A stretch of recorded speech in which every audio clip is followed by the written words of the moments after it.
গল্প পিয়নের আসরে সবাইকে স্বাগত জানিয়ে শুরু করছি আজকের গল্পের আসর। আজ শোনাবো লীলা মজুমদারের লেখা কাহিনী। লীলা মজুমদারের জন্ম 1908 সালের 26শে ফেব্রুয়ারি এবং মৃত্যু 2007 সালের 5ই এপ্রিল। তিনি সাহিত্য এবং শিক্ষা উভয় ক্ষেত্রেই গুরুত্বপূর্ণ অবদান রেখেছেন। তিনি শিশু সাহিত্য, গল্প, উপন্যাস, নাটক, জীবনী, স্মৃতিকথা এবং বিশ্ব সাহিত্যের অনুবাদ সহ বিভিন্ন বিষয়ে লিখেছিলেন।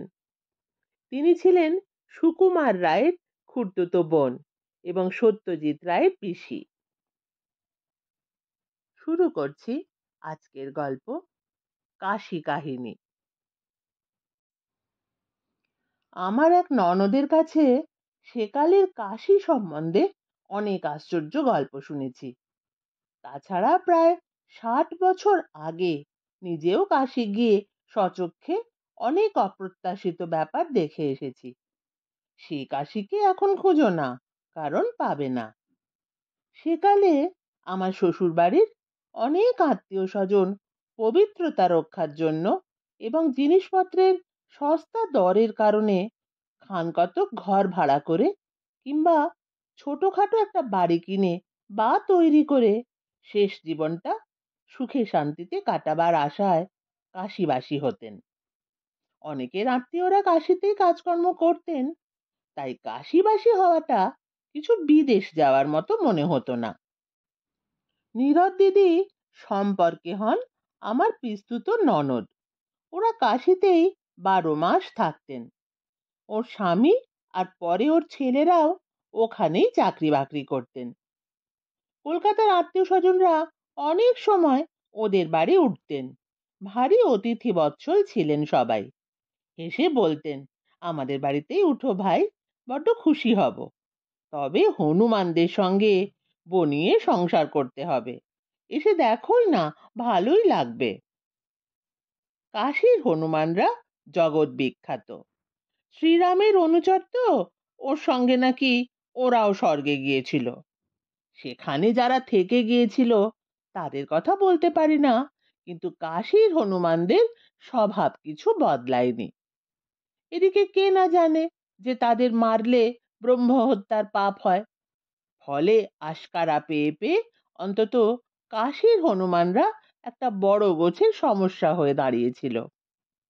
তাদের জ্বালায় ছাদে কাঁচা কাপড় কিংবা বড়ি বা আমসত্ত্ব বা আচার কি আমশি শুকোনোর দায় হয়ে উঠেছিল। যা ছাদের রোদে দেওয়া যায় তাই চেখে খেয়ে চেটে চিবিয়ে মাটিতে ছিটিয়ে সে এক বিতিকিচ্ছিরি কাণ্ড করত। কাপড় চোপড় রোদে দিলে সেগুলো টেনে ছিঁড়ে মাটিতে ফেলে পা দিয়ে মারিয়ে আচার বড়ি ঘেঁটে ঘুঁটে এমন একটা যাচ্ছে তাই অবস্থা সৃষ্টি করেছিল যে কাশীর 12 মেশে বাসিন্দারা সমস্ত ছাদটাকে শক্ত তারের জালের খাঁচায় বন্দি করে ফেলতেন। হনুমানরা কিচ্ছু করতে না পেরে আশপাশে ছোঁক ছোঁক করে বেড়াতো। নীরদ দিদির বাড়ির নিচে একটু বাঁধানো উঠোন ছিল, এক ফালি বাগানও ছিল। তার ফল পাকুড় অবশ্য হনুমানজির আত্মসেবায় লাগতো। তবে ওই একটু খোলা হাওয়ার পথ ছিল। রান্নাঘর লাগোয়া একটা চওড়া বারান্দা ছিল, সেখানে বড় গুমোট। রাতের রান্না দুপুরে সেরে ফেলে বিকেলে গা ধুয়ে ওই বারান্দায় মোড়ায় বসে নীরদ দিদি বড় বড় মোটা মোটা আটার রুটি সেঁকছেন, আর মাঝে মাঝে উঠোনের ওপাশের একতলা বাড়িটার ছাদের দিকে তাকাচ্ছেন। আমার ননদও সেখানে ছিলেন, তার কাছেই গল্পটা শোনা। তিনি দোতলায় ওঠার সিঁড়িতে বসে নীরদ দিদির সঙ্গে গল্প করছেন।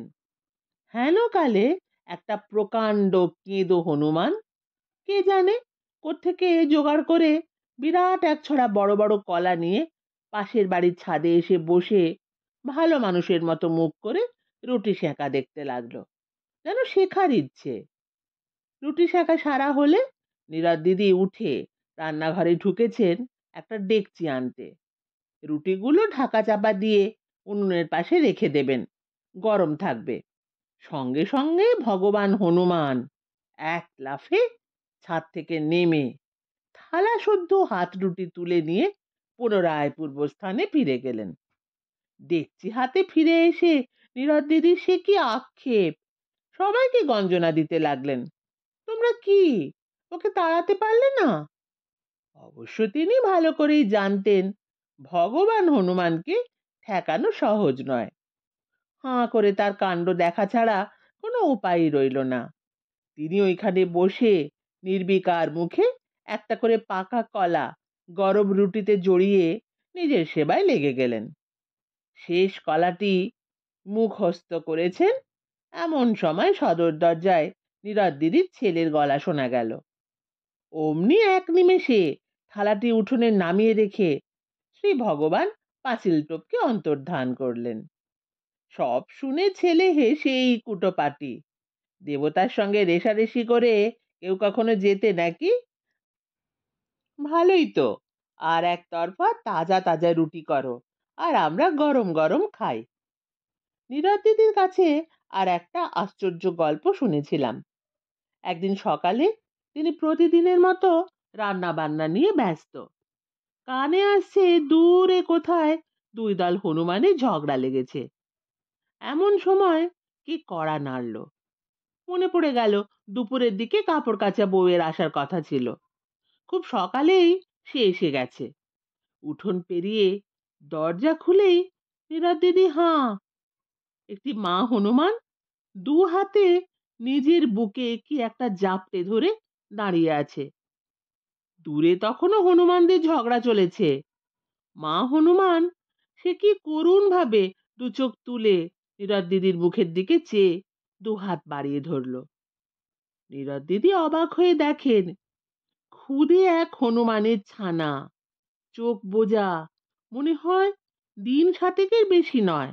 আর বলতে হলো না, সঙ্গে সঙ্গে মানুষের মা হনুমানের মায়ের মনের দুঃখ বুঝে নিলেন।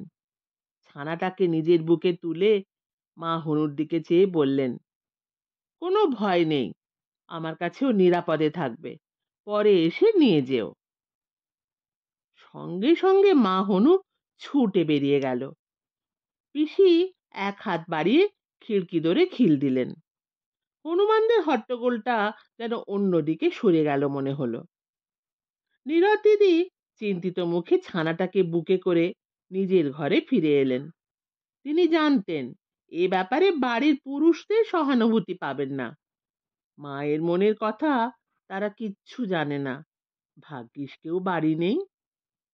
নীরদ দিদি একটা বড় জুতোর বাক্সে পুরনো নরম ন্যাকড়া দিয়ে বিছানা করে ছানাটাকে শোয়ালেন। ন্যাকড়ার পোলতে দিয়ে তার মুখে কয়েক ফোঁটা দুধ দিয়ে মুখ মুছিয়ে বাক্স শুদ্ধ নিজের ঠাকুর ঘরের তাকে তুলে রাখলেন। ও ঘরে অন্যদের প্রবেশ নিষেধ। সারাদিনে আরো 4-5 বার বাচ্চাটা দুধ খেলো। বার দুই ন্যাকড়া বদলাতে হলো। কেমন যেন বড্ড মায়া লাগছিল। হাসি পাচ্ছিল ভেবে ঠাকুর ঘরে হনুমান সেদিয়েছে জানলে ছেলেরা কি বলবে। সুখের বিষয়, সারাদিন বাড়িতে তিনি ছাড়া কেউ ছিল না। বেলা বাড়বার অনেক আগেই হনুদের লড়াই মিটে গিয়েছিল। দূরে মন্দিরে ঘন্টা বাজছিল, কোথায় যেন স্তব গান হচ্ছিল, আর সব চুপচাপ।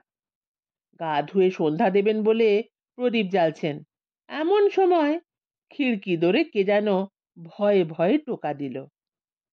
দোর খুলতে মা হনুমান নিঃশব্দে ঢুকে তার মুখের দিকে চেয়ে রইল। নীরদেরও সঙ্গে সঙ্গে ঠাকুর ঘরে গিয়ে বাক্স থেকে বাচ্চা তুলে এনে তার মায়ের কোলে দিলেন। এক মুহূর্তের জন্য দুই মায়ের দৃষ্টি বিনিময় হলো। তারপরেই হনুমা ছানা বুকে করে খিড়কি দোর পেরিয়ে অন্ধকারে মিশে গেল। নীরদ দিদিও তার ক্ষুদে অতিথির সব চিহ্ন সরিয়ে ফেলে দিয়ে হাত পা ধুয়ে নিশ্চিন্ত মনে আটা মাখতে বসলেন। তার মনে হচ্ছিল কে যেন কোথায় মনের আনন্দে গান গাইছে।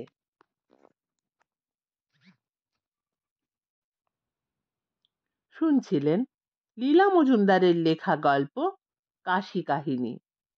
কেমন লাগলো কমেন্ট করে জানাবেন। ভালো লাগলে সাবস্ক্রাইব করতে ভুলবেন না। ফিরে আসছি আবার কোনো নতুন গল্প নিয়ে।